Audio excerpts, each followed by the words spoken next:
बिस्मिल्लाहिर्रहमानिर्रहीम। अच्छा जी, नबी पाक सल्लल्लाहु अलैहि वसल्लम का जो आगे कुरान मजीद में ज़िक्र बयान हुआ है वो आगे फर्दर उसको पढ़ते हैं। अल्लाह पाक फरमाते हैं कि नबी पाक के पास जब भी आओ इजाज़त लेकर आओ, इनको आपस की तरह ना बुलाओ। नबी तुमसे कोई मजदूरी नहीं मांगता, ये आखिरी रसूल हैं और ये चिराग रोशन चिराग हैं। किसी भी चाहने वाली से अगर ये निकाह करना चाहें तो नबी के लिए जायज़ है। नबी पाक सल्लल्लाहु अलैहि वसल्लम के पास ज़्यादा देर ना बैठो। अगर इनको अपने जैसा समझा तो समझो कि दोज़खी, क्योंकि काफिर कहते थे नबियों को अपने जैसा। ये अल्लाह की तरफ से आए, अल्लाह नबी अल्लाह का पैगाम दे, असर अल्लाह ताला डालेगा। आप सच्चे रसूल हैं, आपके ऊपर वही आती है। नबी के क़राबतदारों से मोहब्बत करो। अल्लाह ताला ने तेरी रूह को वही की। ऐ नबी कहो कि मेरा भी क़यामत में हिसाब है। अगर नबी से हाथ मिलाया तो अल्लाह से हाथ मिलाया।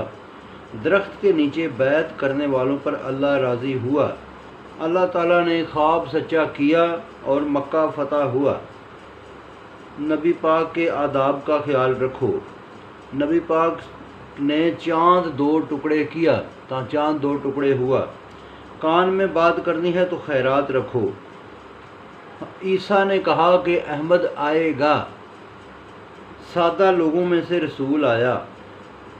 सूरह मुज़म्मल नबी पाक सल्लल्लाहु अलैहि वसल्लम की सिफ़ात बयान करती है, सूरह मुदस्सिर करती है। ए नबी फरमाया नबी पाक को कि वही के साथ न पढ़ो, याद रखवाना अल्लाह का काम है।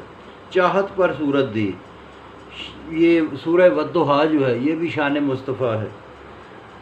जो ए नबी जो रब दे वो आगे बयान कर। सूरह अलम नशरह नबी की शान में आई।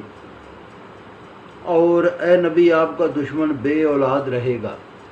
तो इसके अलावा भी बहुत सारी जगहों पे नबी पाक सल्लल्लाहु अलैहि वसल्लम का ज़िक्र है कुरान मजीद में, बट जितना ये जो है ना हुआ, मैंने आपको जो मुझे लगा कि ये बयान करना चाहिए तो ये मैंने आपको बताया।